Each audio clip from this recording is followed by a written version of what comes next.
Welcome back to the Get Unstuck and On Target podcast. I'm Mike O'Neill with Bench Builders, and we help business owners like you solve the tough people problems that may be slowing your company's growth. Joining me today is my friend Scott Packett. Scott is the VP of Business Development of Rock Creek Informatics. Founded by Dr. Guy Deloach 15 years ago, RCI has been helping companies respond to industry transitions in order to stay competitive. RCI now focuses primarily in three areas: traditional OpEx consulting, digital transformation solutions, and fractional leadership. And it's that third area, fractional leadership, that we'll be spending most of our time discussing today. Let me tell you a little more about Scott. Specializing in logistics and training, Scott spent 7 years serving in the U.S. Air Force and Tennessee Air National Guard. Scott is a graduate of Tennessee Wesleyan University, who's been with RCI for over 3 years, and he spent 7 years in workforce development, where he helped industries develop strategic planning approaches for their skilled workforce. Hey, welcome, Scott. Hey, Mike, how are you? I'm well, thank you. I'm glad to have you on board. This topic, fractional leadership, golly, I don't know if I had even heard that term a year ago. Now it seems as if no matter where I go, I hear that term. So why don't we just jump right in? How do you and RCI define fractional leadership? Yeah, so fractional leadership to us, we've been doing it probably for the past 2 or 3 years. But like you said, it didn't become kind of a national buzzword until about a year ago. But yeah, fractional leadership is essentially where a company, small to medium sized startup, would is in need. They're in a transition period where they need executive level leadership, experienced leadership, or senior level management leadership, and middle management, if you will. But they really don't know how to go about recruiting that, or nor do they have the resources needed to go out and hire somebody with 20 years plus experience that can really take them to the next level. So fractional leadership is essentially, we offer professionals, executives with 20 plus years experience in certain areas that most companies need. These guys come from, global pharmaceuticals to education to training. We have people from quality, all that good stuff.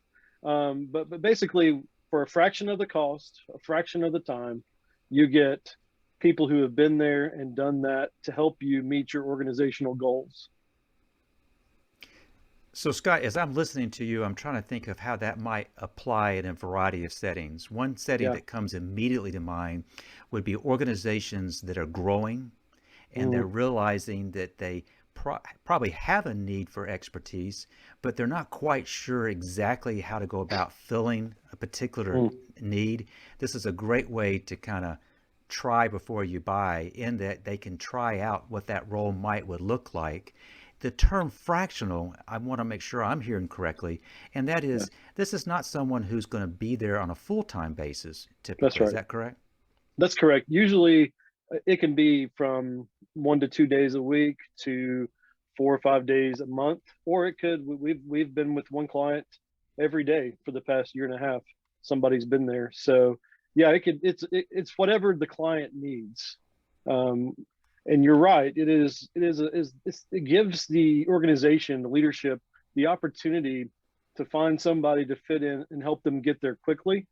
Um, whatever that growth whatever that growth goal is and whatever that need is. And it's low risk, because if I were to hire somebody full time for, let's say, a COO position, and let's say I'm in Chattanooga, Tennessee, and the person that I found that really fits it is in Kansas, I've got to pay probably $20,000 to $30,000 to get them to move here for relocation, and then I've got to pay them probably just around $150,000 a year plus benefits. So you're looking at a $200,000 a year investment for a full time person that you really don't know if they're going to fit the culture of your organization. all you know is what you've heard from them. You haven't actually seen them uh, um, actually on the job. So you really can't have a high confidence level in their abilities. And so what Fractional does is you get to try us out, and for an hourly rate, for the amount of time that you want. And if we're not a good fit, either we try to find a better fit, or you can ask us to walk away, and you're just out whatever those funds were that you invested, but you're not out $200,000. But what we found is we haven't found a situation yet to where we could not integrate and build that trust and help companies get to those goals that they're looking for. And part of that is training the next person, full-time person, helping them transition and to pick up the mantle, if you will, to push forward. I'm starting thinking about how many different ways this might be advantageous to to a company that's kind of find themselves in that situation. You know, you mentioned one of the things, and that is you're bringing people in that may have experience in the area that you're working in, or they may have experience in areas that you would like exposure to. So is that cross-industry experience helpful to clients? Absolutely. I think, you know, it's very advantageous to our clients when we can give them stories of how we've been successful, even in our personal lives, or professional lives apart from RCI. You know, let's say we worked for Merck Pharmaceuticals, and we did this, and now you're a manufacturer in the automotive industry. Now you're not going to do the same thing that Merck does. You're not going to have the same standards, if you will, the FDA and all that. But some of the things that maybe I've learned from Merck, I can implement here and help you think about how you approach quality a little differently. Because at Merck, quality was important, but maybe here it's not as important as it should be. So we can help you build up your quality department to be a robust quality department to make your customers more happy. So I can see clearly the advantage of maybe drawing from other industries. Another thing that kind of comes to mind is if you're, say, a small business and you are growing fast and therefore you're on a fast track to maybe a mid-sized business, if they're working with you and bringing in a fractional leader who comes out of mid or larger, they bring that perspective from day one, do they not? They do. And I'll be completely transparent here. Sometimes it's harder for that person to transition to small business mindset from corporate. And so we've seen that, but I think we've kind of overcome that hurdle. But it can be a little bit because in a small business, you know, you don't have teams of people you can delegate to. You might have one person who's wearing 3 hats within the organization, and so I think that's been a difficult transition, if you will, for our contractors. But I think overall we bring much more positive to that relationship than negative in that way. So it's Well, that very makes helpful to perfect. the client. Yeah. You know, another thing I'm thinking too is a company might need to implement some type of major change. Mm. I would think that the folks that you can offer have a real strong track record as change agents. Yeah, that's correct. I mean, a couple in our team, they've led large organizations and they've had to go through change management transitions. Even a couple of our guys come from a place where they changed their name 7 times in like 7 years. And so it was just continuously being bought. That's a little bit facetious. They actually changed 4 times over 7 years, but still, just having lived that and had to lead people through that is they know what kind of patience, what kind of pace, and the steps needed to help bring a team along through a transition period, a growth period. So as we've talked about what a person would bring to the organization in terms of um, cross-industry experience, maybe working in a different sized organization, serving as a change agent, can you elaborate in some of the disciplines that fractional leadership might be a good fit for? Absolutely. So a lot of companies, especially small to medium-sized startups that are growing in that growth period, they may not have a marketing department. They may not have an IT department. They may not have, operations department. They may have somebody that wears all those hats, but they don't have one particular person who can get them kind of to build a strategy around and execute that strategy. So from the executive level, we can provide fractional CEO, COO, CTO, CFO, and CMO, marketing officer, chief marketing officer. So we can offer that level. We have within our network the ability to do that, but also what we've seen is needed specifically in manufacturing, the small to medium sized manufacturing, is the mid management, the plant manager, if you will, the quality manager, the procurement manager, supply chain manager. So we are able to come in and provide seasoned professionals at a fraction of the cost, a fraction of the time, but really help you rapidly get to a return on investment, fairly quickly, as well as continuous improvement. That's one of our biggest things, because that's what we've been doing for 15 years is continuous improvement, lean. So we're able to bring in multiple, and honestly, a couple of our clients have asked us to bring a couple different areas, people representing a couple different areas. So like one customer I'm thinking of in retail right now is we've brought in somebody who can help with the supply chain, but also help the owners develop a better business model, better business plan, research and look over their finances and help them get those in line. So we're able to bring in a couple of different areas of professional areas into one engagement to help the client, whereas they couldn't afford to go out and hire a supply chain manager, a business manager, a COO. We can bring multiple facets to the table that, for less than the price of hiring one of those people. It seems to me that for this to work well, this person who is working with the client, they just become part of the organization, do they not? Yeah, that's why we like the word integration. We're going to integrate ourselves into that leadership team. And so we want to be seen as not, oh, here comes a consultant. That's not what we want to be seen as. We want to be seen, okay, here comes our part-time CFO. But we need him or her to be able to get where we're going. So we're going to listen, we're going to adapt to change, and we're going to welcome them into, and again, we've rarely had any problems with building that trust quickly, because that's important too, is you want this to be a rapid thing. You don't want it to be a long, 12 to 18 months just to get started. You want to be able to hit the ground and run with it. And we've seen success in that. You've mentioned small to mid-sized organizations, and as I'm talking to folks, it seems as if there's a real wide variety of interpretation. When you say small to mid-size, in terms of the ideal client for RCI, I know that y'all work with companies of all sizes in multiple industries, but in terms of the sweet spot for, let's say, fractional leadership, what size organization have you found has been ideally suited for what is it we're describing? Yeah, probably a couple $1 million in annual revenue to 50 million, I would say, has been our sweet spot. Although we've been engaged in multi-million, $100 million industries, billion-dollar industries. I think that sweet spot for fractional leadership is between 1 to 2 million to 50 million, and typically they're family owned or owned by a small group of people locally.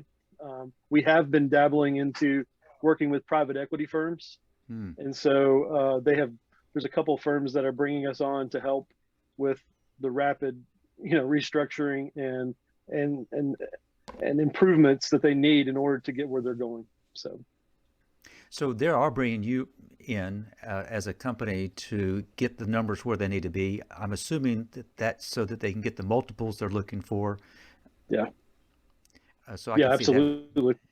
Yeah, that makes a lot of good sense. Now, Scott, in terms of y'all's approach to fractional leadership and how a typical engagement would work, kind of walk us through kind of the process. What does that look like? Yeah, so let's just say it's a family-owned retail. Let's just use that, or a family-owned animal hospital, because we have a couple of those as our clients right now. And let's say this family they've experienced growth, but they really don't know how to get to that next level where they want to be. And so our first thing is we want to come in and listen and understand what that need is. Because if we don't understand what their goal is, what their end game is, we're not going to be much help in delivering, results. And so we want to clearly understand what that need is. And then we want to build a scope out of what the engagement will look like. Just like with any other project management, you want to have a scope, like what are the goals? What are the steps to get there? And we want buy-in from the owners and from the people in their business. We want them to know that if you bring RCI in this fractional way, we want to be able to align with the organization around the scope. We don't want scope creep, but we also don't want there to be confusion around the scope. We want to be able to then, once we launch the engagement, we want to integrate ourselves into that organization on the leadership team, especially if it's at the executive level.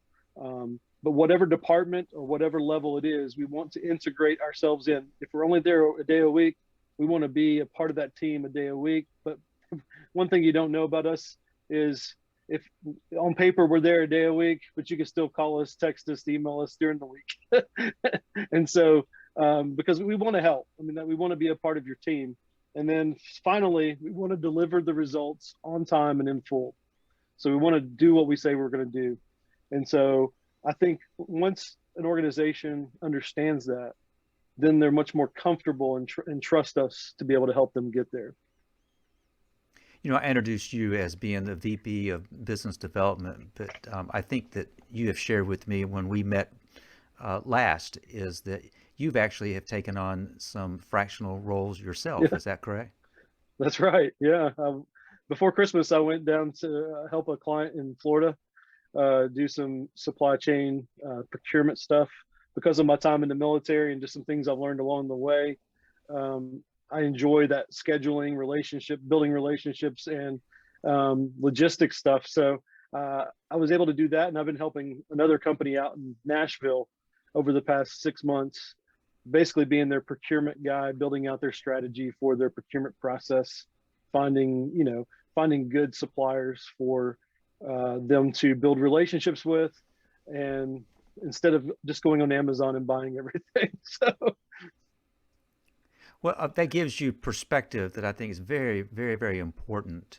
We've been talking about fractional leadership, and though I said you see it everywhere, I still am bumping into people left and right, and I kind of go, "No, what? Tell me more about that." You had mentioned to me prior to us scheduling this that a book that you recommend is a book by Ben Wolfe. Yeah, right here. Can we see that? Oh, it disappeared. There it is. So Fractional Leadership by Ben Wolfe. So, and there's a tagline to that, and that is Fractional Leadership, Landing Executive Talent You Thought Was Out of Reach. So why do you recommend that book? So it's funny. So we've been doing this for about 2.5 years for multiple companies. We just didn't know the name. We didn't have a name to put to it. It was really our consulting model to integrate in and help companies reach their goals. But we came across a mutual friend between Ben and RCI told us about Ben, and we got connected with him, and then his book came out, and it was like the first week it was like on Amazon's top seller list because it's good for people like us to read it, but what it's really more helpful for is that family-owned business, a small to medium-sized CEO owner, to sit down and read this, because they're there fighting those fires every day. They know, they feel the pressure. They need help. They need people who've been there, done that. They need support. They need coaching. They need leadership within their organization. But they look at their finances and they say, there's no way I can hire somebody $150,000 a year to come do it. And so Ben has laid out just a beautiful model for what fractional leadership could be for your organization. And it's very easily read. I read it in 2 days. But there's so much there to at least get the conversation started. Again, our approach to fractional leadership might be different than the guy in New York, just because of context, and because of who our primary customer might be. But the reality is, Ben's book really helps put a face, a name, and just to the concept, so that business owners can really begin to understand that there's another option for them out there than going and either being stuck in the mud and not being able to go anywhere, or having to invest, hundreds of thousands of dollars into a person that they don't even know will be a good fit in the family. Scott, you used the term coach a few minutes ago, and I have found myself when we're describing what we do at Bench Builders, I've kind of moved away from describing ourselves as consultants and more as coach. And I'll tell you why I do that. I'm curious if that might apply to RCI. It seems as if companies bring in consultants, and they're bringing the consultants in because the consultants, have the answers. Whereas the premise from a coaching standpoint is, though we, and in the case of RCI, you have considerable expertise, but your job, my job in this case, is to work with them to go do what it is that they're trying to do. Is that a fair description? Oh, absolutely. I mean, that's how we see ourselves as problem solvers, but we're people who integrate with the company's team in order to help them solve problems. Because if we solve all the problems or we give all the answers, it's kind of like that old adage, you can give a man a fish, or you can go teach him how to fish so he can feed himself the rest of his life. When we leave, we don't want them to skip a beat. We actually want them to thrive. And we don't necessarily want them to call us back, because we want them to have the tools that they need to be going in a forward trajectory, so that they can sustain what we helped develop with them. So yeah, you're absolutely right. You use the term problem solvers, and one of the things that we have found is one of the problems that we've encountered with clients is that they get to a point where they get stuck. And that is kind of what got behind naming this podcast Get Unstuck and On Target, is we all get stuck at times, individually and organizationally.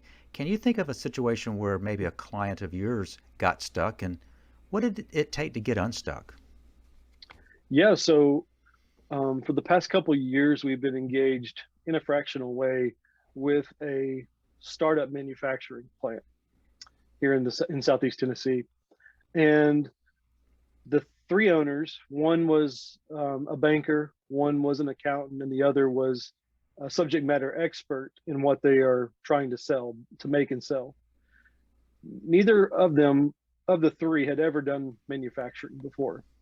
And so they had to do manufacturing in order to produce the product that they already could sell.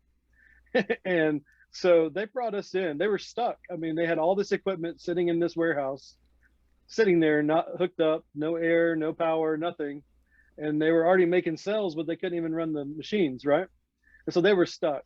And so they brought us in and they said, hey, we need to get unstuck, and we need to start producing within this time frame so that we can start meeting, revenue goals. And so over the past year and a half, we have gotten both lines running and producing revenue for the company. And so that's a good example of where, and in that we took a multi-pronged approach. So we had somebody there 5 days a week, but 3 days a week was a plant manager. 1 day a week was a quality manager. And then 2 days a week was a procurement manager, because we understood that in order to get these machines running, you had to have all the tooling that you needed, all the supplies that you need for maintenance and engineering to keep it running.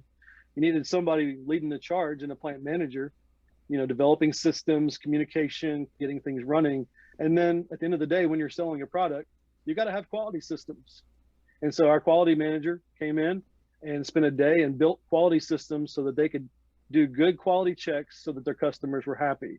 So for all that, the company got that for less than it would cost annually for a plant manager. They got all three expertise. Perfect example. And I like the fact that you were able to give us an example by which it was not just one function. You brought in and they all complemented each other. It truly is an indication of a pure integrated approach. That's right. Perfect example. Scott, as you kind of look back at the things we've discussed thus far, what would you want to be takeaways for our listeners? Yeah. Well, for that small to medium sized company, that owner, that family, that small group of investors, if you're having trouble, if you feel stuck, and you need some expertise, we would love to help you. And again, we offer a free assessment, a free consultation on the front end, just to try to understand that need and see if we're a good fit. If you're out there and you need, whether it's marketing help or operational help, just know that you have somebody in the local community, because we're in Chattanooga, in the local community who can help service your need. And if we can't do it, we have a strong network of people who we can refer you to help you meet those needs. That's what I would say. We're just here to help. Well, that comes through very loud and clear. If someone wants to reach out to you and connect with you, what's the best way for them to do that, Scott? Email's good. S Packett, Packett at thinkrci.com. And I think that'll be in the show notes, as well as you can call me, 218-791-7113. Have my cell phone on me at all times, so I'd love to hear from you, and hope we can help. Well, I'm confident you'll do your best at trying to help. We will include your contact information, to include your email address, your telephone number. We'll include a link to your website. And if I remember, we'll also include a link to the book that you mentioned, Fractional Leadership. Awesome. Thank you. Scott, thank you. That was very, very helpful. Thank you, I also Mike. want to you bet. I can't go without thanking our listeners as well. I want to thank our listeners for joining us today. Every Thursday, we upload the latest episode to all the major platforms. So if you haven't already, please subscribe. My question for our listeners are you listening and you're finding that people problems are keeping you up at night? If yes, let's talk. Head to bench-builders.com to schedule a quick call. We'll explore ways to help you solve your nagging people problems so you can again focus on growing your business. So I want to thank you for joining us, and I hope you have picked up on some tips from Scott that will help you get unstuck and on target. Until next time.